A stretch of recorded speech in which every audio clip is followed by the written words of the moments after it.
India നാറ്റോയിൽ ചേരാൻ തീരുമാനിച്ചിരിക്കുന്നു എന്നുള്ള വിവരങ്ങൾ പുറത്തു വരുന്നുണ്ട്. അതായത് നേരത്തെ ഇന്ത്യയോട് ഇത്തരമൊരു ആവശ്യം US പറഞ്ഞപ്പോൾ ഇന്ത്യ പറഞ്ഞത് പിന്നെ ഇപ്പോൾ അതിനുള്ള താല്പര്യമില്ല. പ്രത്യേകിച്ച് റഷ്യയുമായുള്ള എണ്ണ വ്യാപാരവും ഒക്കെ ബന്ധപ്പെട്ട് ഇന്ത്യ റഷ്യയുമായി അടുത്ത് നിൽക്കുമ്പോൾ ഈ ഒരു സാഹചര്യത്തിലേക്ക് ഇന്ത്യ കടക്കുന്നില്ല എന്നുള്ളതാണ്. ഇപ്പോൾ യൂറോപ്യൻ രാജ്യങ്ങളുമായി ഇന്ത്യ ഒരു കരാറിലൊക്കെ വന്നു.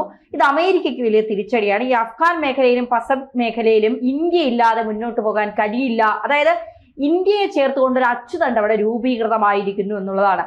ഈ ഒരു സമയത്ത് ഈ ഇന്ത്യയുടെ ഈ ഒരു വരവ് അത് അമേരിക്കയ്ക്കും അല്ലെങ്കിൽ ഈ ഭീകരതയെ വളർത്തുന്ന പ്രത്യേകിച്ച് ചൈനയ്ക്കും ഒക്കെ, ചൈന ഭീകരതയെ വളർത്തുന്നു എന്നല്ല, പക്ഷെ ചൈനയ്ക്കും ഒക്കെ, ചൈനയുടെയൊക്കെ എക്കാലവും പുറമേ പറഞ്ഞില്ലെങ്കിലും ഉള്ളിൽ ഇന്ത്യ ഒരു വലിയ ശത്രു തന്നെയാണ്.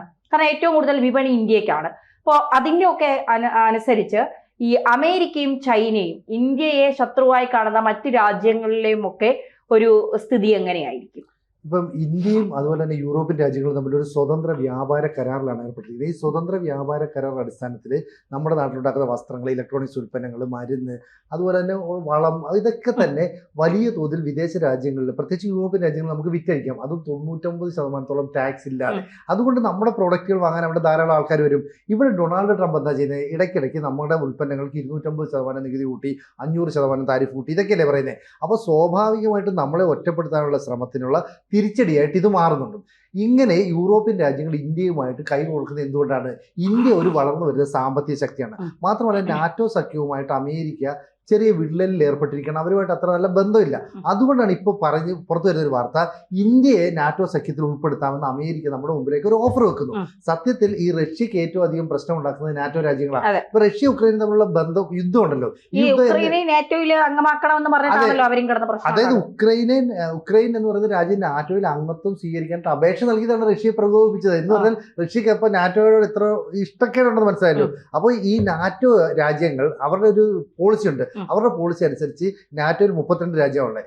ഒരു രാജ്യത്തെ മറ്റേതെങ്കിലും ഒരു രാജ്യം ആക്രമിച്ചാൽ നാറ്റോ സഖ്യത്തിലുള്ള 31 രാജ്യങ്ങളും തങ്ങളെ ആക്രമിച്ചു എന്ന് കരുതിക്കൊണ്ട് ഇവരെ സഹായിക്കാനായിട്ട് ചെല്ലും. അതൊരു വലിയ കൂട്ടായ്മയല്ലേ. അപ്പൊ അത്തരം കൂട്ടായ്മ ഉള്ളത് കൊണ്ടാണ് റഷ്യ ഉക്രൈനെ ആക്രമിച്ചപ്പോൾ ഉക്രൈന് സാമ്പത്തിക സൈനിക സഹായങ്ങളെല്ലാം നൽകുന്നത് ഈ നാറ്റോ രാജ്യങ്ങളാണ്. അമേരിക്ക ആയിക്കോട്ടെ, ഫ്രാൻസ് ആയിക്കോട്ടെ, ബ്രിട്ടൻ ആയിക്കോട്ടെ, ഇവരൊക്കെ തന്നെ നൽകുന്നുണ്ട്. അത് പരസ്യമായിട്ടല്ലെന്നേ ഉള്ളൂ.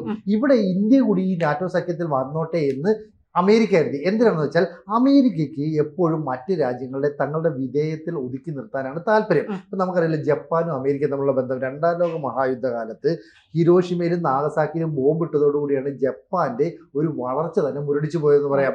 പിന്നീട് അമേരിക്കയാണ് ജപ്പാൻ എല്ലാ സഹായവും നൽകിയത്. എന്തിന്? ജപ്പാനിലുള്ള ആർമി പോലും അമേരിക്കൻ ആർമിയാണ്. ജപ്പാൻ എത്രത്തോളം അവർക്ക് അടിമപ്പെട്ടിരിക്കുന്നു ആലോചിച്ച് നോക്ക്. ജപ്പാന്റെ സമ്പദ് വ്യവസ്ഥ പൂർണ്ണമായിട്ടും അമേരിക്കയ്ക്ക് അടിയറവ് വെച്ചു. ഇവിടെ ഇന്ത്യയും നാറ്റോയിൽ ചേർക്കാമെന്ന് അമേരിക്ക ഒരു ഓഫർ വെക്കുമ്പോൾ എന്താ ഉദ്ദേശിക്കുന്നത്? ജപ്പാനെ പോലെ ഇന്ത്യയും സ്വന്തം വരുതിയിൽ നിർത്താം. പക്ഷെ ഇന്ത്യ അങ്ങനെയല്ല. ഇന്ത്യ സൈനിക മേഖലയിലും സാമ്പത്തിക മേഖലയിലും ഒക്കെ സ്വയം പര്യാപ്തത കൈവരിച്ചുകൊണ്ടിരിക്കുകയാണ്. എന്ന് മാത്രമല്ല, നമ്മുടെ പ്രധാനമന്ത്രി നരേന്ദ്രമോദി വിവിധ വിദേശ രാജ്യങ്ങൾ സന്ദർശിച്ചുകൊണ്ട് നയതന്ത്ര ബന്ധങ്ങൾ മെച്ചപ്പെടുത്തുന്നു, വിപുലപ്പെടുത്തുന്നു. അങ്ങനെ വിപുലപ്പെടുത്തുന്നു നമ്മൾ ഇവരുമായിട്ട് കൂടുതൽ അടുപ്പത്തിന് പോകില്ല. മാത്രമല്ല, ഇൻഡോ പസഫിക് മേഖലയിൽ ഇന്ത്യ ഒരു നിർണായക ശക്തിയാണ്. അവിടെ ചൈന ഒരു സമുദ്ര മേഖലയിൽ ഒരു വൻ ശക്തിയായി മാറുന്നതുകൊണ്ട് ചൈനയെ ഭയപ്പെടുന്ന ഒരുപാട് രാജ്യങ്ങൾ, ഇപ്പൊ ക്വാഡ് സഖ്യമൊക്കെ നമുക്കറിയാലോ. ഇപ്പൊ ഓസ്ട്രേലിയ ആയിക്കോട്ടെ, അമേരിക്ക ആയിക്കോട്ടെ, അതുപോലെ തന്നെ പിന്നെ മറ്റ് ലോകരാജ്യങ്ങളൊക്കെ തന്നെ ഈ ചൈനയുടെ ആധിപത്യത്തെ ഭയപ്പെടുന്നു. അവിടെ ഇന്ത്യക്ക് ഒരു നിർണായക റോളുണ്ട്. അപ്പോൾ ഇന്ത്യയെ ഒഴിവാക്കിക്കൊണ്ട് ഇൻഡോ പസഫിക് മേഖലയിൽ മറ്റ് യൂറോപ്യൻ രാജ്യങ്ങൾക്ക് ഒരു മുന്നേറ്റം പറ്റില്ല. അതുകൊണ്ടാണ് ഇപ്പോൾ ഈ യൂറോപ്യൻ രാജ്യങ്ങൾ നമ്മളുമായിട്ട് ഒരു സ്വതന്ത്ര വ്യാപാര കരാറിൽ ഏർപ്പെടുന്നത്. ഇത് ഡൊണാൾഡ് ട്രംപിന് വലിയ തിരിച്ചടി നൽകുകയും ചെയ്യുന്നുണ്ട്. അങ്ങനെ ഇന്ത്യ എല്ലാ മേഖലയിലും വളർച്ച പ്രാപിച്ചുകൊണ്ടിരിക്കുമ്പോൾ ഡൊണാൾഡ് ട്രംപിന്റെ ഓഫർ നമ്മൾ സ്വീകരിക്കില്ല.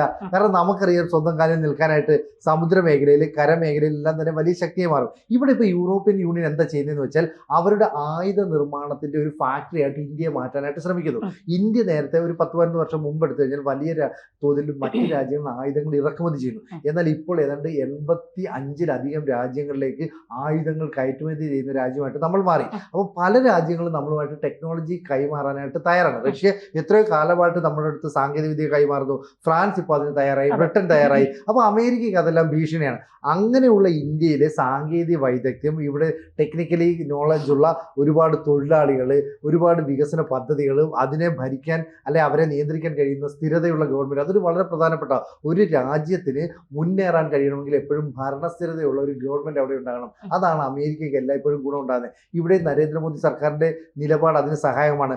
അതുകൊണ്ട് ഇനി ഇന്ത്യയിൽ വൻതോതിൽ ആയുധങ്ങൾ നിർമ്മിക്കാം, വേണമെങ്കിൽ വിദേശ രാജ്യങ്ങളുടെ കമ്പനികൾ, ഫാക്ടറികളൊക്കെ തന്നെ ഇന്ത്യയിൽ തുറക്കാം, എന്നിട്ട് ഇവിടെ ആയുധം നിർമ്മിച്ച് നമ്മൾ പുറത്തേക്ക് കൊടുക്കാം. നമുക്ക് മേക്ക് ഇൻ ഇന്ത്യ പദ്ധതി, ആത്മനിർഭർ ഭാരത്, ഇതൊക്കെ തന്നെ എത്രത്തോളം വികസിച്ചു എന്നുള്ളത് ഈ ഓപ്പറേഷൻ സിന്ധുവിന്റെ സമയത്ത് നമ്മൾ ലോകത്തിന് മുന്നിൽ കാണിച്ചു കൊടുത്തതാണ്.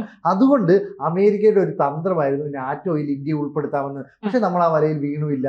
അത് ഇന്ത്യൻ പ്രധാനമന്ത്രിയുടെ അല്ലെങ്കിൽ ഇപ്പോഴത്തെ ഭരണകൂടത്തിന്റെ ഒരു മികവായിട്ട് തന്നെ നമുക്ക് കണക്കാക്കാം. അതെ, തീർച്ചയായിട്ടും അങ്ങനെ തന്നെയാണ്.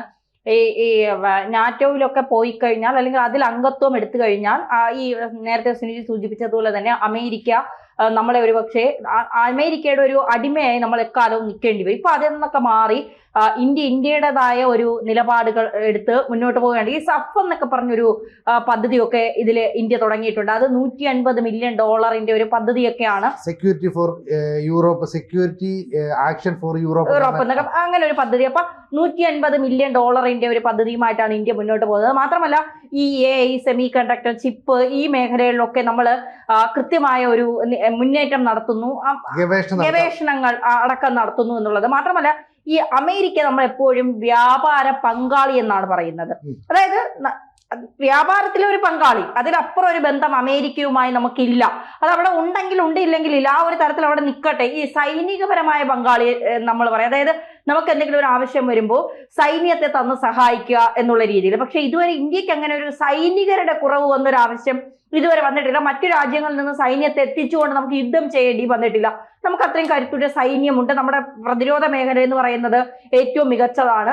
ഈ 2014 ശേഷം ഈ ആയുധങ്ങളുടെ കാര്യത്തിലാണെങ്കിലും ഇപ്പോ നേരത്തെ ഫ്രാൻസിൽ നിന്നും റഷ്യയിൽ നിന്നും ഒക്കെ നമ്മൾ ആയുധങ്ങൾ വാങ്ങിക്കൊണ്ടിരുന്നു. ഇപ്പൊ ഇസ്രായേൽ പോലും നമ്മുടെ ആയുധങ്ങൾ വാങ്ങുന്നു എന്നുള്ള 18 രാജ്യങ്ങൾ നമ്മുടെ ബ്രഹ്മോസ് വാങ്ങാനായി നിൽക്കുന്നു. ഈ ഓപ്പറേഷൻ സിന്ദൂർ കഴിഞ്ഞതിന് ശേഷം നമ്മുടെ ആയുധങ്ങൾക്കൊക്കെ വല്ലാത്തൊരു എന്താ പറയുക ഡിമാൻഡ് ഉണ്ടായിട്ടുണ്ട് എന്നുള്ളതാണ് നമുക്ക് മനസ്സിലാക്കാൻ കഴിയുന്നത്. അങ്ങനെ ഈ നിൽക്കുമ്പോഴാണ് ഈ അമേരിക്ക ഒരു ഓഫർ വയ്ക്കുന്നത്, എന്നാൽ നിങ്ങൾ നാറ്റോയിലേക്ക്. അമേരിക്ക അങ്ങനെ ആരോടും പറയാത്തതാണ്. പക്ഷെ ഇന്ത്യ ഒരു തരത്തിലും മുട്ടുകുത്തുന്നില്ല എന്ന് കണ്ടപ്പോൾ എന്നാൽ നിങ്ങൾ നാറ്റോയിൽ അംഗമാകൂ എന്നുള്ള ഒരു നിലപാട് എടുക്കുന്നത്. പക്ഷെ യൂറോപ്യൻ യൂണിയനുമായിട്ടുള്ള ഇന്ത്യയുടെ ഒരു കരാർ എന്ന് പറയുന്നത് അമേരിക്കയ്ക്ക് പോലും വലിയ തിരിച്ചടിയാണ് അമേരിക്കയെ സംബന്ധിച്ചിടത്തോളം. പക്ഷെ ഈ കരാറിലേക്ക് ഇന്ത്യ പോകാൻ സാധ്യതയുണ്ടോ? അങ്ങനെ ഒരു കരാറിലേക്കൊന്നും പോകാൻ സാധ്യത. കാരണം ഇന്ത്യയെ സംബന്ധിച്ചിടത്തോളം യൂറോപ്യൻ രാജ്യങ്ങളുമായിട്ട് നല്ല ബന്ധം പുലർത്തുക, അവരുമായിട്ട് ആയുധ വ്യാപാര കരാറിൽ ഏർപ്പെടുക. ഇവിടെ അമേരിക്കയ്ക്ക് ഒരു ഭീഷണി ഉയർത്തുക എന്നുള്ളത് നമ്മൾ അമേരിക്കയെ തള്ളിക്കളയില്ല. കാരണം നേരത്തെ പറഞ്ഞാൽ വ്യാപാര പങ്കാളിയാണ്. അമേരിക്ക ഒരുപാട് സൈനികപരമായിട്ട് സാമ്പത്തികപരമായിട്ട് മുന്നിലുള്ള ഒരു രാജ്യമാണ്. നമ്മൾ അവരെ ഒറ്റയടിക്ക് തള്ളിക്കളയില്ല. മാത്രമല്ല റഷ്യയുമായിട്ട് നമുക്ക് നല്ല ബന്ധമുണ്ട്. റഷ്യ എപ്പോഴും ഈ നാറ്റോയുടെ ശത്രുപക്ഷത്താണ്. കാരണം എന്താ അറിയോ, ഇപ്പോൾ റഷ്യ ഉക്രൈനെയാണ് ആക്രമിച്ചത്. ഉക്രൈനെ ആക്രമിച്ച് കീഴ്പ്പെടുത്തിയാൽ അടുത്ത ലക്ഷ്യം ഒരുപക്ഷെ പോളണ്ടിൻ്റെ നേരെയായിരിക്കും. പോളണ്ട് കഴിഞ്ഞാൽ പിന്നെ ഒരുപക്ഷെ UK നേരെയായിരിക്കും. അപ്പോൾ ഇവരെല്ലാം തന്നെ നാറ്റോ സഖ്യത്തിൽ ഉൾപ്പെട്ടതാണ്. അപ്പോൾ ഇന്ത്യ അവിടെ നാറ്റോയുടെ കൂടെ നിന്നാൽ ഞാൻ നേരത്തെ പറഞ്ഞതുപോലെ മറ്റ് ഏതെങ്കിലും പുറത്തുള്ള രാജ്യം നാറ്റോയിൽ ഒരു രാജ്യത്തെ ആക്രമിച്ചാൽ ഇവരെല്ലാം കൂടെ ഒന്നിച്ച് നിന്ന് അതിനെ പ്രതിരോധിക്കേണ്ടി വരും. ഇന്ത്യ എങ്ങനെ റഷ്യ പ്രതിരോധിക്കുന്നത്? കാരണം എത്രയോ കാലങ്ങളായിട്ട് സോവിയറ്റ് യൂണിയൻ്റെ കാലം മുതൽ ഇന്ത്യയും റഷ്യയും തമ്മിലുള്ള നല്ല ബന്ധം തുടരുന്നുണ്ട്. മാത്രമല്ല ഈ ഉക്രൈനുമായിട്ടുള്ള യുദ്ധ സമയത്ത് റഷ്യ ഉപയോഗിച്ച ആയുധങ്ങൾ കുറച്ചൊക്കെ ഇന്ത്യ നൽകിയതുമാണ്. ഇന്ത്യക്ക് 5ാം തലമുറ യുദ്ധവിമാനവും അത്യന്താധുനിക വ്യോമ പ്രതിരോധ സംവിധാനങ്ങളും ഒക്കെ നൽകുന്നത് റഷ്യയാണ്. അതുകൊണ്ട് നമ്മൾ ഈ നാറ്റോ സഖ്യവുമായിട്ട് ബന്ധപ്പെട്ട് പോകില്ല. ഇവിടെ അമേരിക്കയുടെ ഇരട്ടത്താപ്പ് നമ്മൾ നോക്കണം. കാരണം ചൈനയും അമേരിക്കയും മാത്രം മതി ഇനി ലോകശക്തികൾ എന്ന രീതിയിൽ പല പദ്ധതികൾ അമേരിക്ക ആസൂത്രണം ചെയ്യുന്നുണ്ട്. ചൈന അതിനോട് ഏതാണ്ട് യോജിക്കുമെന്നൊക്കെ തോന്നും. പക്ഷേ ചൈന യോജിക്കില്ല. ഇവിടെ ചൈനയെ അമേരിക്ക കൂടെ നിർത്തിക്കൊണ്ട് ഇന്ത്യക്കെതിരായിട്ടുള്ള ചില കളികൾ, ചില ആസൂത്രണങ്ങൾ നടത്താനാണ് അമേരിക്ക ലക്ഷ്യമിടുന്നത്. പക്ഷേ ചൈന അതിനകത്ത് വീഴില്ല. കാരണം ചൈനയുടെ ആത്യന്തികമായ ശത്രു എന്ന് പറയുന്നത് അമേരിക്ക തന്നെയാണ്. അപ്പോൾ ഇന്ത്യയുടെ കൂടെ തോളിൽ കൈയിട്ട് നിൽക്കുന്ന ചൈനയെ അടർത്തിയെടുക്കാൻ അമേരിക്ക ചില ശ്രമങ്ങൾ നടത്തുന്നു. അതും ഇവിടെ പാളിപ്പോകുന്നു. എന്തായാലും സ്വതന്ത്ര വ്യാപാര കരാറിലൂടെ യൂറോപ്യൻ രാജ്യങ്ങളുമായിട്ട് ഇന്ത്യൻ ബന്ധം ദൃഢമാകുന്നു. ചൈനയുമായിട്ടുള്ള ബന്ധം അതേപോലെ നിലനിർത്തുന്നു. അമേരിക്കൻ പ്രസിഡന്റ് ഡൊണാൾഡ് ട്രംപിന്റെ ഇരട്ടത്താപ്പ് ഒരുപക്ഷെ ആ രാജ്യത്തിന് തന്നെ തിരിച്ചടിയായി മാറുന്നു എന്നാണ് നമുക്ക് ഇതിൽ നിന്നും മനസ്സിലാക്കാൻ കഴിയുന്നത്. കൂടുതൽ വാർത്തകളും വിശേഷങ്ങളും നിങ്ങളിലേക്ക് എത്താൻ ABC മലയാളം സബ്സ്ക്രൈബ് ചെയ്യുക, ബെൽ ബട്ടണും അമർത്തുക.